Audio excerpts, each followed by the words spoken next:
Happy Friday, everyone. We have made it to Forecasting with Friends, everyone's favorite show. We love to see you.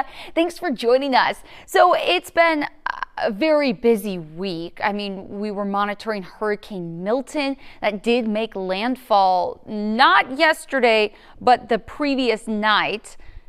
But then it took through yesterday morning and really midday to make its way off the east coast of Florida. So, you've been seeing the pictures, you've been seeing the videos, folks are cleaning up. Overall, I think that it could have been a lot worse in the way of storm surge if it would have made landfall a bit further north. It was further south. There was still significant storm surge. And I don't know if you saw what we've been calling sand surge, where I saw a home on the west coast of Florida that instead of water intruding it, it was sand. And I mean, probably a tall gentleman, the sand would have been up to his head. I mean, that's how much there was. It was just, truly devastating to see the pictures and video. And our hearts go out to everybody who is impacted in Florida. But there was a silver lining last night. Folks in Florida, here in Texas, and across the country saw the northern lights. So take a look at some of these images. Wow. Talk about breathing in. So if you've seen them before, it truly is a sight. Some folks in North Texas, even here in Southeast, got to see it. These lights are known as Aurora Borealis. The particular showing was caused by a solar flare detected earlier this week that sent charged particles toward Earth. When those particles interacted with the atmosphere, dun, dun, dun, dun, there you get the glow in different colors. It was fun to see who saw the red, who saw the green, who saw a mix of both. It's pretty rare occurrence here in North Texas and Southeast Texas. You usually see them from the poles, and a strong storm can make the light visible further south. So cool. I posted on social media so you can see what my parents saw in northern Michigan. It was a green color. And you can see what folks from across the country saw. Viewers from Pennsylvania to Denver to right here in Texas, baby. Really cool to see. And I actually want to explain the exact location of where we saw it and then what it was and what level we saw. So folks up from Seattle to Minneapolis all the way to Canada saw the best visibility. But then the further south you went through the Midwest out to Denver, like I mentioned, even in Virginia, they had a really good showing as well. And that line that you see basically going right from LA to Houston to North Florida, that's where visibility was possible on the horizon. Now, what I heard a lot of folks say is that you had to use your phone to see it, meaning the light noise that we see here, your phone could kind of see through that a little bit. So very cool. It was a level 4 storm. So auroras have historically, with level 4, been observed as far south as Alabama to California.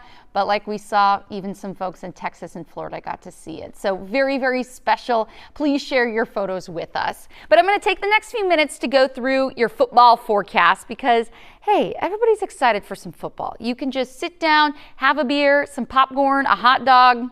I might be doing that this weekend, watching Friday Night Lights, though, probably no beer involved if you're going out to high school. 87 degrees by kickoff tonight, and then temps will be in the 70s. Maybe you are going to watch the Prairie View A&M game. They're taking on Arkansas, Pine Bluff. Well, that game's tonight, 8:15. But Arkansas, it's going to be feeling a little bit cooler than what we're seeing here. So folks probably excited about that. Tomorrow, Southeast Louisiana at HCU, kickoff at 2:30 in the afternoon. And it is going to be warm, clear skies, dry, which is good, but don't forget your sunscreen. UTSA is heading to town to take on Rice. That kickoff is at 6 p.m. tomorrow. Pretty much a rinse and repeat from what we're seeing tonight. Southern U at TSU, also 6 o'clock tomorrow. 87 degrees for kickoff before we will be in the 70s by the end of the game. And then we have the Red River Rivalry. Say that 10 times fast. It's at the Cotton Bowl at the Texas State Fair. So you got to get your Fletcher's corn dog before you go. But in years past, and I think almost every year, it was an 11 o'clock game. This is now a 2:30 game, so middle of the day. And let me tell you, it's going to be hot there, 96. And yes, tomorrow is the 12th of October, if you were wondering. So we actually could be seeing well above seasonal temperatures across North, Central Texas, and then even for us here in Southeast Texas come early next week. We're talking Sunday, Monday. So very excited for that game. Maybe you want to bring your pup to an event. Barktoberfest, great place to start. Saturday, 2 to 6 at Powder Keg. And then lastly, it is the Texas Renaissance Festival starting tomorrow through December 1st. So we are looking forward to that. Now, I want to go back to Milton because rescuers are continuing their recovery efforts in Florida after Milton tore across the state Wednesday night and Thursday morning.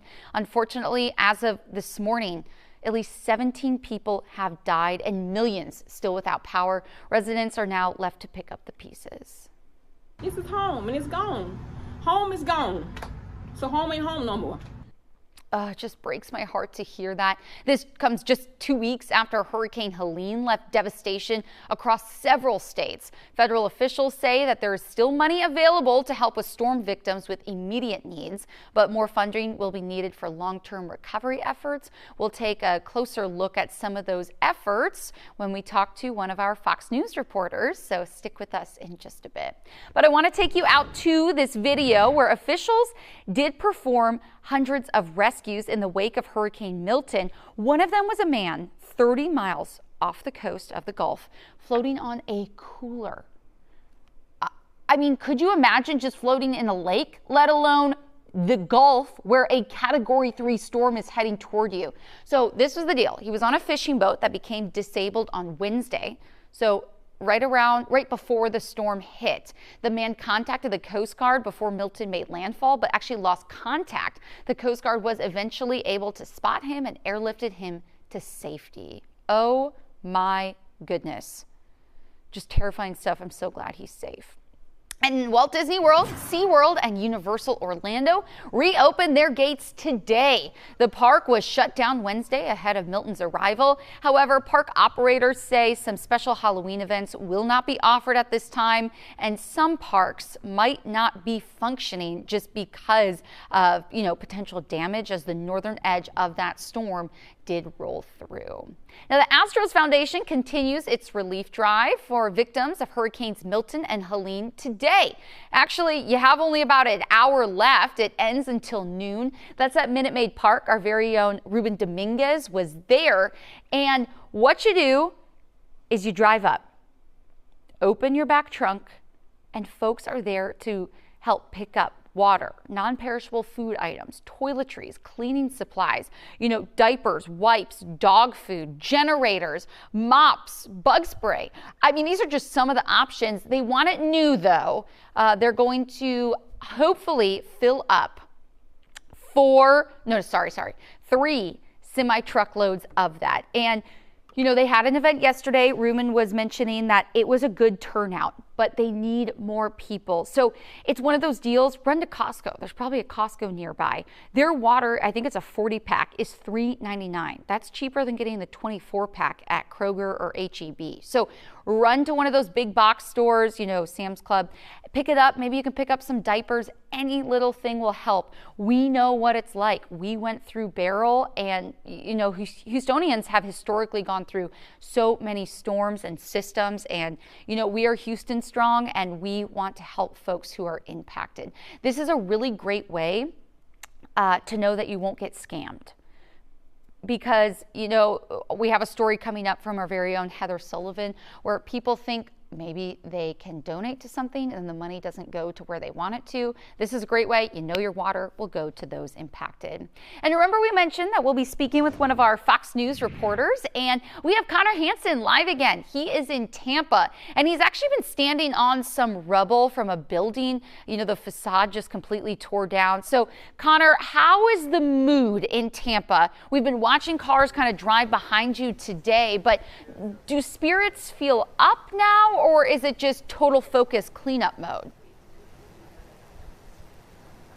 Well, it's really interesting, Alan. Good to be with you all again. We're seeing people just sort of getting back up and running, and it really depends where they live. We've talked to some people who've been walking by who had no damage. Other people had their cars destroyed. So it's been interesting watching different businesses open up. Some are staying closed. You can see there's still quite a bit of damage just left out on the street here.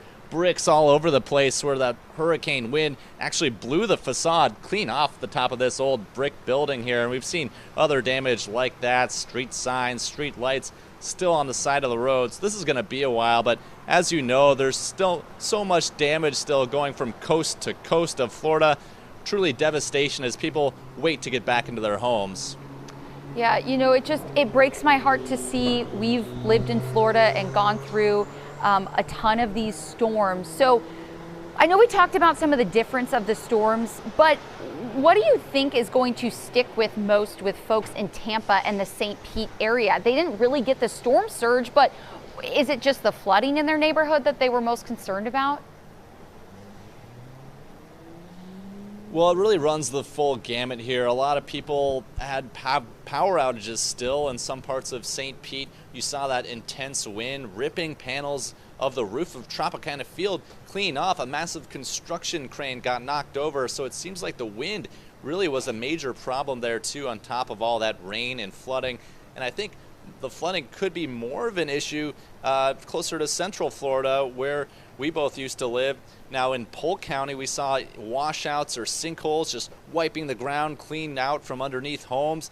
And part of that problem too is Hurricane Helene just a couple of weeks ago dropped so much rain, made that ground so saturated with another hurricane falling on top of it, just made that soil so loose. It's also going to be a problem for some of those rivers and lakes inland from here as the water kind of continues to rise. It takes a while before it hits its peak when something like this happens. Yeah, that's such a good point, that it was Helene, they got rain, and then there was like a little blip of moisture even ahead of Milton, and it's just like, you know, we got to just dry out those skies. Now, it's interesting from a meteorologist standpoint, talking about all the tornadoes, 126 tornado warnings yesterday. You know, we've covered so many of these tropical storms, and they're usually just quick little guys, but no, we had an EF3 that was confirmed by the National Weather Service in down near Palm Beach Gardens. I mean, the devastation just from the tornado alone, and folks are just trying to prepare for the hurricane. That's right, and these are serious tornadoes too. These weren't just little mini spin-ups here. This is something you might see out in Oklahoma or something like that coming through Florida, which was just really strange to see. And all the way from South Florida up to the East Coast. I mean, this hurricane made landfall here on the West Coast, but you think about some of these communities on the East Coast of Florida that first had tornadoes go through. Some homes were destroyed. Tragically, some lives were lost. Then on top of it, you have the tail end of this hurricane dropping flooding rain, so they're worried about flash floods and the wind that came with that, even some storm surge out there. So it's just really devastating, especially with the loss of life that happened. We know hundreds of people have had to be rescued, not just from the floodwaters, but flooded out homes. And so there's just going to be so much cleanup left behind from two back-to-back hurricanes here in Florida. Oh, I'm just praying that things are quiet. You know, Connor, at the beginning of the show, we were talking about what a little silver lining was just this morning. And I don't know if you saw on social media, but even folks in Florida could see the northern lights. A, were you able to see them? And B, have you just seen some of the pictures? They're awesome. I unfortunately did not see it. It was a little bit cloudy last night, but seeing some of those pictures, that's amazing. You know, the juxtaposition of having that dangerous hurricane and then people actually seeing the northern lights later. Just so many strange and extreme weather events happening all at once here, and it's still pretty windy here, so you worry about some of the people dealing with this loose debris. Hopefully none of it falls down today. We've seen some massive bricks and slabs of concrete around, but you know, it seems like a lot of the resources are probably focused a little bit south of here right now. We're still more than 2 million people without power here in Florida. So again, this cleanup and recovery effort really just beginning here. Yeah, and we're just so happy that linemen from Texas and as far north as I think someone said Jersey are coming down to help. Well, Connor Hansen, thank you so much. Safe travels back to New York City.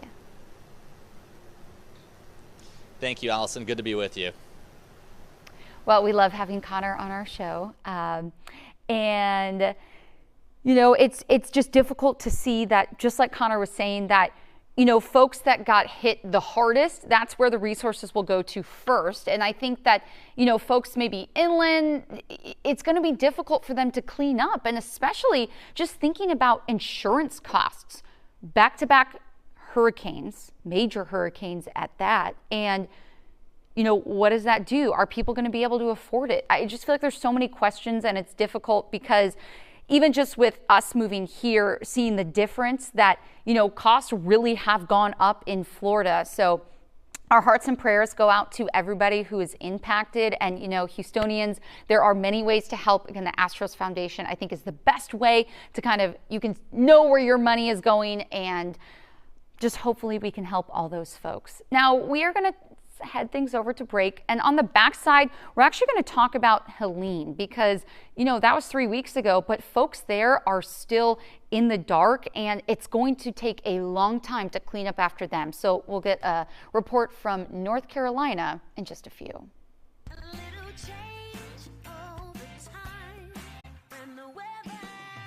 Welcome back, everyone. FEMA has now shipped over 17 million meals and 210 generators to Hurricane Helene survivors. Many are just now getting clarity on what to do next. Fox's Oliviana Calmes is in Asheville, North Carolina with the latest. The city of Asheville is still a mess weeks after Helene, and many don't have signal, so it's hard to set up an appointment with FEMA. Many are still relying completely on donations, but we're seeing some developments and some help and hope to those whose homes were lost. I knew my home was gone. I begged them, I beat on them, please let me out of this truck, please let me out. And they told me, you can't do nothing, you can't stop it. Susie Fry tells me she grew up here and said it hurt to see it ruined because it carried a special memory of her dad. It was my mama's dreams and my daddy's hard work that went down that river. He worked third shift and he raised 5 kids. And he put up every wall, every piece of sheetrock, everything that mama wanted. When Hurricane Helene hit, 27 inches. She and her husband narrowly got out in time. It was racing so hard through the front yard that we got the truck out of the carport into the end of the driveway. This is when I come back and it was gone. The outside of her house was smashed in, and the inside has a lot of mud and parts of trees. There's my refrigerator. That was here. While they were searching for items that washed out of their home, they found something very special. My husband had went down the river with the wheelbarrow. He tripped and fell some bushes down there and cut himself all up. And it was the first time he broke down. And he dried the tears, and he looked over, and there was one piece of paper, no mud, no water, and it was the obituary from my daddy's funeral. It was the only piece of paper they'd found salvageable. What does that mean to you? It means my daddy's telling me it'll be all right. Yeah, Mama, boy. She's had some help from kind people and is glad she made it out, unlike so many others. There's a town 1 road over, 5 homes, 11 family members gone. I try to get up in the morning and have my tears and then get up and put a smile on my face. Fry tells me she just had her first meeting with FEMA. She got that stipend, but she has to wait longer to find out if she gets any more relief. In Asheville, North Carolina, Oliviana Calmes, Fox News. Just so difficult to see, but, you know, she has a positive attitude, and getting that little note from her dad, you know, hopefully everything's going to be okay. Well, SpaceX had scheduled a launch for yesterday, but obviously, because of the hurricane, it had to be moved. The Falcon Heavy rocket will launch from NASA's Europa Clipper to begin its journey to the moon. It is believed that there is salt water on the surface, so we'll be looking out for that. SpaceX Launch 1 will now take off Saturday at 12:19 p.m. Now, 2 weeks after Hurricane Helene, there are some parts of North Carolina that are still completely cut off from civilization. Volunteers with organizations like Savage Operations say bodies are still being recovered. Volunteers also say communities in the Black Mountain area are facing dire conditions with no power and absolutely no water. Many businesses have been completely destroyed. North Carolina Governor Roy Cooper says recovery is still a priority, and FEMA promises resources will not be pulled. It's just been a lot of volunteers and veterans and locals trying to step in where the slack has been from FEMA and other organizations. You can be assured that no resources are going to be taken from North Carolina. Meanwhile, the Army's 18th Airborne Corps is expanding their operations with more resources and conducting search and rescue missions. Now, after Hurricane Katrina in 2005, fraudulent schemes took more than $500 million from people. The Better Business Bureau warns that scams always surface right after a hurricane devastates communities. Scams can appear in all forms on social media, emails, text messages, QR codes, and phone calls asking you to donate. But taking charity from you, they actually look like reputable sites. So be careful about donating on crowdfunding sites and make sure that it is a place that is reputable and that you can go to the BBB's website and they'll actually have direct links so you know that you are not getting scammed. That's so important. That's why I've mentioned a few times going through someone like the Astro Foundation where you are literally giving water bottle, phone charger, whatever it is, so you know that you put your money in this and that it's on a truck going directly to people who are in need. Well, coming up after the break, I'll have more details about our weekend forecast and what you can expect here in H-Town.